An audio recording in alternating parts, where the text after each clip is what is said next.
Hey friends, this is Dolynny TV. Glad to have you aboard this afternoon, tomorrow, post game, whenever the heck you're coming aboard. Obviously, the Oilers playing Tampa Bay today. This video, though, pre-recorded because I don't think I'm going to get to the post game tonight. Kind of a tricky situation. Got some plans this evening.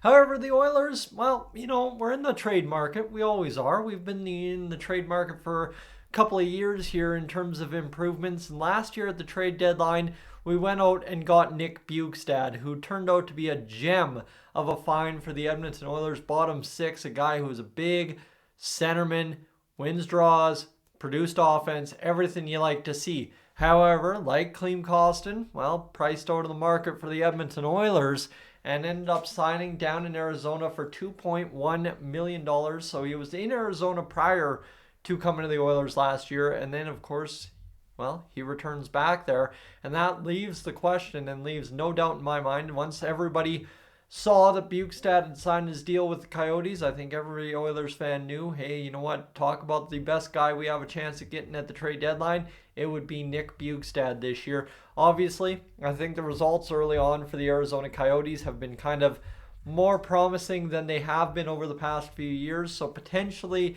he may be unavailable by trade deadline time. However, if the Oilers are going to climb the standings, it may very well be at the expense of teams like the Arizona Coyotes. So right now for the Oilers, I think it's a huge get to kind of just take a moment. We've talked about the goalies, but we need to talk about a guy who is the biggest trade deadline acquisition the Oilers will make this year if they go out and get him. That being Nick Bjugstad. You see there the little blip between the two Arizona Coyotes logos. It's ours, the Edmonton Oilers. 6 points in 19 games, including 4 goals.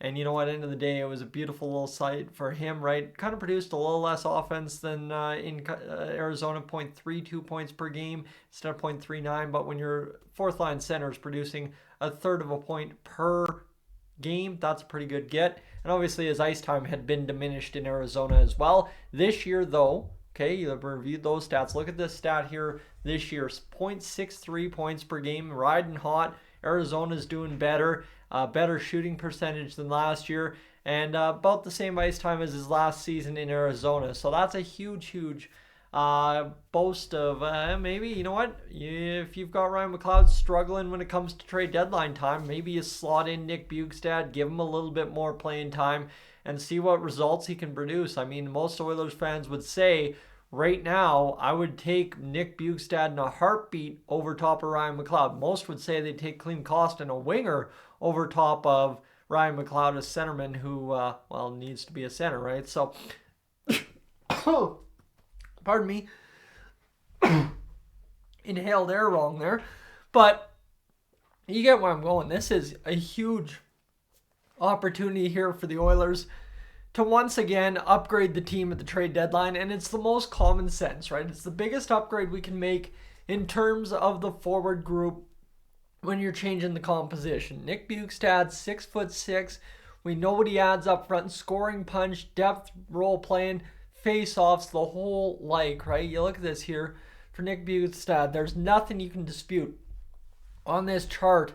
Of course, you go from games played all the way over to ice time that says Nick Bjugstad would not be a huge upgrade for the Oilers once again at the trade deadline.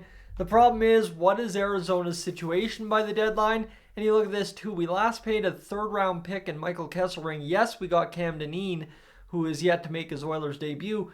But you look at this. You're now paying $2.1 million, getting half retained likely, for $1.05 instead of $450,000 like we did last year. So you're asking the Arizona Coyotes to do a little bit more than they did last year. And obviously, if Nick Bjugstad's having a little better year, the price for the Edmonton Oilers, as we all assumed, has gone up when it gets to the trade deadline. Friends, I'm Tyson. This is Dolynny TV. It's positive sign to see a former face doing well and a guy that we're very likely to go out and target once again at the NHL trade deadline.